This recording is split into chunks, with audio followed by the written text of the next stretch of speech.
My name is Tariq Syed, and I've recently cleared the CSS examinations and I've been allocated into the Pakistan Administrative Service.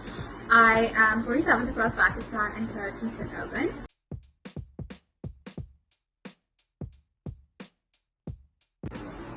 So I am from Karachi, and I was the first amongst my friends and family to do CSS. So when I stepped into this, I had no idea about who to turn to, what subjects to choose. In fact, it was only after the result that I even got to know terms such as scoring trends, or that certain subjects can take a hit in 1 year, and so on and so forth.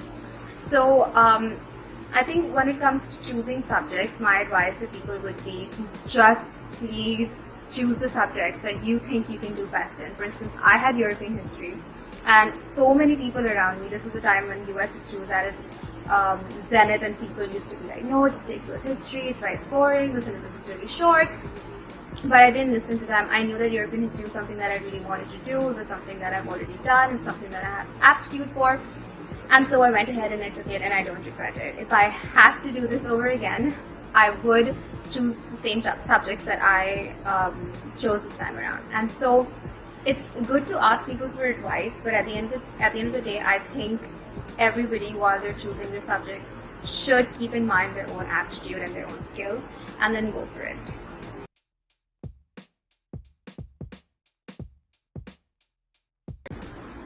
Then there's a question of the exam pressure itself, and trust me, the exam pressure is real. You're giving more or less 12 exams in one go, and people have made this into such a big thing that it becomes really probable that somebody can misinterpret a question and tackle it from a completely different dimension. And so I think you just need to keep your nerves in check, and you need to be double sure that the question you're reading is asking for what you're going to write. And I think for people who can keep their nerves in check while they're giving these exams, are sure to succeed. And there's one thing that people should work on.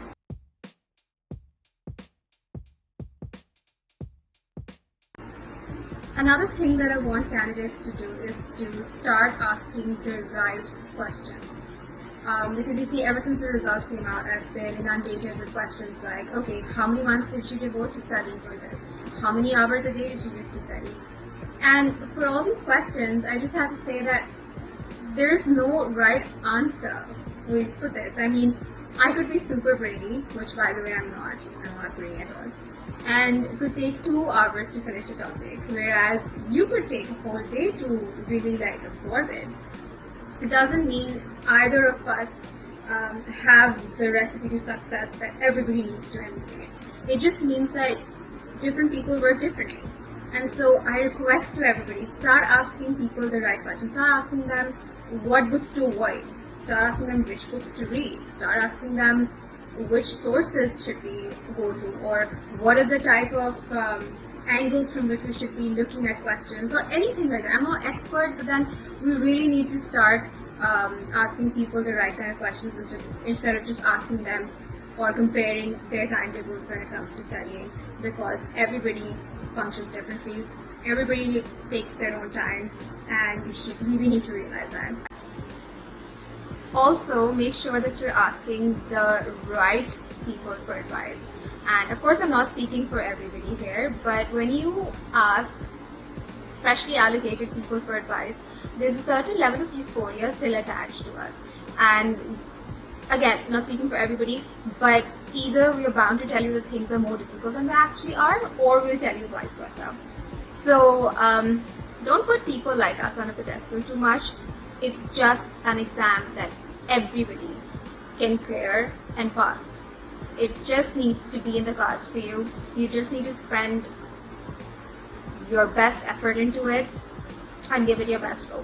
And anybody can do it. It is just an exam that requires you to think rationally and use all the knowledge that you've acquired throughout your life and present it in the best way possible.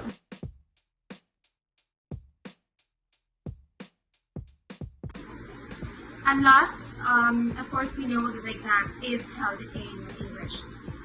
and it could so happen that you have amazing critical thinking ability skills and that you have all these amazing thoughts in your head, but if you can't pen them down, it's not going to help you a lot.